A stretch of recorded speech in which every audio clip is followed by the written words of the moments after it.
Salut à toi et bienvenue dans cette vidéo. Ici Money Coach. Dans cette vidéo, je te donne deux astuces ultimes, du moins deux astuces secrètes. Quand je dis secrètes, ce sont des astuces que j'ai découvertes qui vont te permettre de passer n'importe quel challenge Prop Firm. Oui, tu n'as pas mal entendu, n'importe quel challenge Prop Firm. Alors, si tu es débutant dans le trading ou alors tu es nouveau dans le trading, tu n'as jamais entendu parler de ce qu'est un Prop Firm Challenge, je t'invite à regarder en description où j'ai mis une vidéo où je parle exclusivement des Prop Firm de A à Z pour t'éclaircir sur ce qu'est cette industrie qu'est les Prop Firm. Alors si tu traites déjà mais tu as énormément de difficultés avec les Prop Firm, je t'invite justement à rester jusqu'à la fin de la vidéo parce que ces astuces pourront être utiles si tu veux passer les challenges. À tout de suite.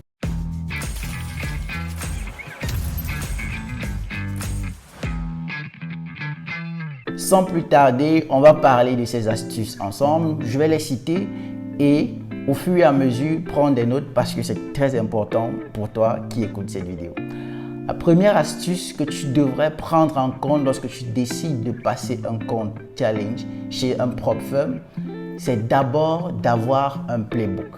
C'est quoi un playbook? Un playbook est tout simplement un document ou alors une documentation d'images qui vont synthétiser tes setups les plus performants sur le marché. Ici, je vais sur la base que tu as déjà une stratégie de trading rentable, du moins une stratégie de trading qui donne déjà des résultats assez convaincants. Et si jamais tu n'as pas de stratégie de trading, ou du moins tu ne connais même pas quelle stratégie utiliser et tu souhaites que je fasse une vidéo dessus, écris en commentaire et je pourrais prendre note de cela et je te ferai une vidéo sur les différentes stratégies qui existent sur le marché et les stratégies du moins les plus utilisées et qui ont un fort taux de réussite.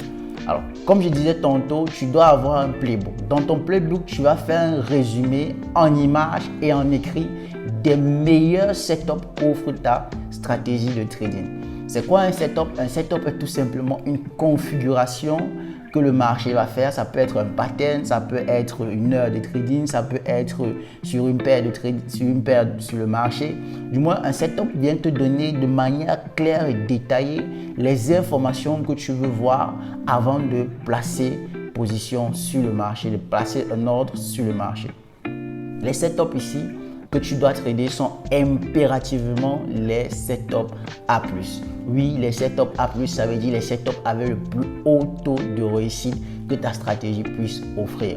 Et pour cela, tu vas devoir excessivement backtester sur le marché sur lequel tu trades ou alors même backtester sur plusieurs différents marchés. Tout dépend de l'approche que tu vas utiliser. Si tu es quelqu'un qui se spécialise sur les marchés, tu pourrais le tester sur un seul marché sur lequel tu es prêt à exceller. Ou alors si tu es quelqu'un qui recherche tout simplement les opportunités en fonction de ce que le marché t'offre chaque semaine, tu pourrais backtester ça sur une multitude de marchés et du moins avoir une approche qui te donne un setup A+.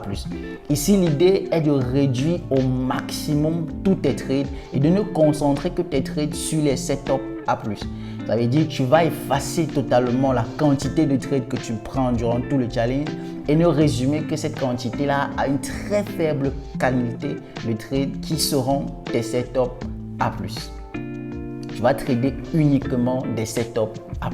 Je ne fais que dire setup A+, parce que je veux absolument que tu prennes note de ça, que tu vas backtester et trouver ce qu'est le setup A+ idéal dans ta stratégie sur ton marché ou sur les marchés que tu trades et te discipliner à ne trader que ça. Rassure-toi, en tradant uniquement tes setups A+, ton taux de réussite va énormément augmenter sur le marché. Pourquoi? Parce que tu ne seras plus tenté de trader n'importe quoi. Tu seras uniquement concentré sur une configuration précise que tu vas de manière répétée trader sur le marché. La deuxième astuce qui m'a énormément aidé ici, c'est au niveau du risk management, la gestion de risque, la gestion de portefeuille. C'est grâce au risk management que tu es capable de soit faire croître ton portefeuille ou alors décroître ton portefeuille tout simplement. Et j'ai compris ici là que énormément de traders qui se mettent à trader sur les marchés ne comprennent vraiment pas très bien comment est-ce qu'on gère le risque sur un portefeuille. Si tu es novice dans le risk management et tu souhaites que je fasse une vidéo dessus, écris toujours en commentaire et je prendrai note de ça et je te ferai une vidéo sur la gestion de risque.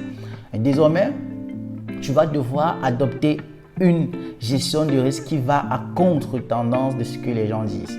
Okay? Je sais, la majeure partie des gens vont te dire, lorsque tu es en train de trader un compte propre firm, tu ne dois pas risquer plus de 0,5% lorsque tu es en train de prendre position. Sinon, si tu risques plus de 0,5%, tu vas te retrouver en train de blablabla. Mets ça à côté. Okay? Ici, si tu as décidé de réduire la quantité de trade et de te concentrer uniquement sur la qualité de trade, tu peux te permettre de prendre des risques. Prends des risques. Okay? Lorsque tu décides de trader, la gestion de risque adéquate que tu pourrais avoir est tout simplement la première approche, prendre 1 à 2% de risque par trade. Donc, si tu as un setup A+, au lieu de trader avec 0,5% de risque, je te recommanderais de trader avec 1 ou 2% de risque pour rapidement atteindre l'objectif de challenge. Parce que la vérité est que les setups A+, n'apparaissent pas sur le marché tout le temps. Okay? Sûrement, les setups A+, prennent un peu plus de temps à se former, un peu plus de temps à remplir les conditions. Et donc, puisque tu patientes énormément pour justement avoir ce type de setup, l'idée ici est que lorsque ce type de setup apparaisse, que tu capitalises au maximum dessus. Et il est important pour toi de connaître le risk to reward que ton setup te donne. Est-ce que c'est de 1 pour 2? Est-ce que c'est de 1 pour 3? Ou alors est-ce que c'est de 1 pour 5? Peu importe, tu dois connaître le risk to reward que ton setup t'apporte. La deuxième approche ici est tout simplement, avant de te parler de cette approche, j'aimerais que tu comprennes quelque chose, c'est que les approches que je te donne ici sont des approches qui non seulement résultent de mon expérience personnelle sur les marchés, mais ça résulte aussi des différentes interviews que j'ai écoutées et des différents traders professionnels que je suis sur les réseaux sociaux qui ont un proven track record, ça veut dire ils ont des résultats et je les ai suivis à travers des interviews, à travers des commentaires, des posts. Tous sont unanimes sur une chose, c'est que la gestion du risque est le cœur même de cette activité qu'est le trading. J'ai aussi suivi plusieurs propriétaires de compagnies de prop firms, c'est-à-dire MyFundedFX, MyForexOne, ainsi de suite. Tous aussi sont d'accord que la majeure partie des traders qui échouent les challenges chez eux sont des traders qui n'ont pas une très bonne compréhension de ce qu'est la gestion de risque. Et laisse-moi aussi te donner un petit secret, c'est qu'avec les prop firms, la période qui est donnée, les jours et tout ça, tout est fait à dessein en fait pour que justement les traders qui ne connaissent du tout pas trader viennent et perdent simplement leur compte sur le marché. Mais toi qui sais déjà trader et qui a une approche désormais grâce à ces astuces que je te donne, tu pourras aisément sortir du lot et pouvoir justement passer ces challenges. Alors, la deuxième astuce que je m'apprêtais à te donner est tout simplement lorsque tu trades et que tu as un bon risk to reward, n'hésite pas à risquer les profits que tu fais. Okay? Si tu as un risk to reward de 1 sur 3, ça veut dire que tu prends un trade et tu risques, je dis n'importe quoi, $1000 pour avoir $3000. Lorsque tu vas prendre le premier trade, tu vas gagner tes $3000.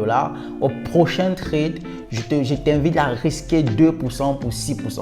Parce que quoi, la majeure partie des challenges ici là vont te recommander, du moins vont te donner un objectif de 8% lors de la première phase ou de 10% lors de la première phase et presque tous sont unanimes sur 5% lors de la deuxième phase. Alors si tu es en première phase, la première chose à faire c'est puisque tu as désormais décidé de ne trader que tes setups A+, lorsque tu vois un setup A+, tu traites normalement ton risque de 1 sur 3. Dès que tu as ce risque de 1 sur 3, tu gagnes tes 3%. Lorsque tu as tes 3% dans ton portefeuille, tu risques 2% pour 6%. Tu vois que tu auras 3% plus 6%. Te voilà, tu as passé la première phase de challenge. Dit comme ça, c'est très facile. Je sais et je connais la difficulté qu'il y a derrière. Mais si tu es suffisamment patient et discipliné, il est fort probable que tu obtiennes ce type de résultat et que tu puisses forcément passer les comptes challenge. La vérité ici est que nous sommes tous êtres humains et nous tous, nous aspirons à avoir quelque chose de grand. Et donc, il est important pour nous de toujours regarder ceux qui sont devant et qui ont justement les résultats que nous, on souhaite avoir. On ne crée rien, tu ne crées rien, je ne crée rien, on ne crée rien de nouveau dans cette industrie de la finance. Et donc, ceux qui sont devant ont justement fait l'expérience et ont justement échoué suffisamment pour nous donner le meilleur chemin à suivre. Et en suivant justement ceux qui sont devant, je me rends justement compte que tous ont une même approche ou bien une approche sensiblement pareille. Ça veut dire ils vont risquer uniquement sur les meilleurs setups et sur ces meilleurs setups, lorsqu'ils vont risquer, ils vont prendre suffisamment de pourcentage en termes de risque pour justement capitaliser au maximum. Donc si tu patientes pour avoir ton A setup, je ne vois aucune raison pour laquelle tu ne vas pas suffisamment risquer sur ces setups-là. Okay? Si tu as risqué 1 pour 3 et que tu sors de là avec 3%, tu risques 2% sur ces 3%-là pour avoir 6% et te voilà en 2 trades avec un espace de temps quand même considérable. Te voilà en train de passer le challenge. Et si jamais tu perds les 2%, il va te rester encore 1% encore en surplus pour pouvoir risquer encore ces 1% pour avoir à nouveau 3% et recommencer le cycle. Et donc, tu vois, en l'espace de 4 trades, si on doit prendre compte des drawdowns, tu vas d'office passer la phase 1. Et si tu appliques la même discipline avec la phase 2 et plus de temps, il n'y a aucune raison que tu ne passes pas ces challenges-là. Ok?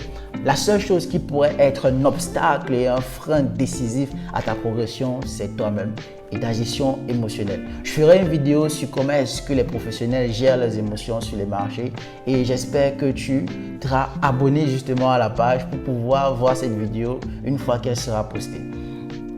D'ici là, j'espère que cette vidéo t'a aidé et que les astuces que je t'ai données ici t'ont permis justement d'ouvrir ton cerveau un peu plus vers d'autres horizons et d'explorer davantage les marchés sous un autre prisme. Si jamais tu es débutant dans le trading, tu viens de découvrir le trading à l'aide de cette vidéo ou alors justement tu as du mal à travailler ou tu as du mal à être rentable avec ta stratégie ou à comprendre ta stratégie, je t'invite à m'écrire et à venir discuter avec moi. Je pourrais t'expliquer clairement ce qui ne va pas ou du moins on pourra échanger sur les perspectives que tu as sur le marché et je pourrais t'éclairer davantage de par la petite expérience que j'ai. Et si jamais tu veux tout simplement voir comment est-ce que moi j'approche les marchés, je t'invite à rejoindre mon groupe Telegram. Les liens sont en description et tu pourras voir comment j'approche les marchés financiers. Alors, si cette vidéo t'a aidé, n'oublie pas de t'abonner et de liker et pourquoi pas de partager. Jusque là, je te donne rendez-vous dans la prochaine vidéo. Ici, Money Coach.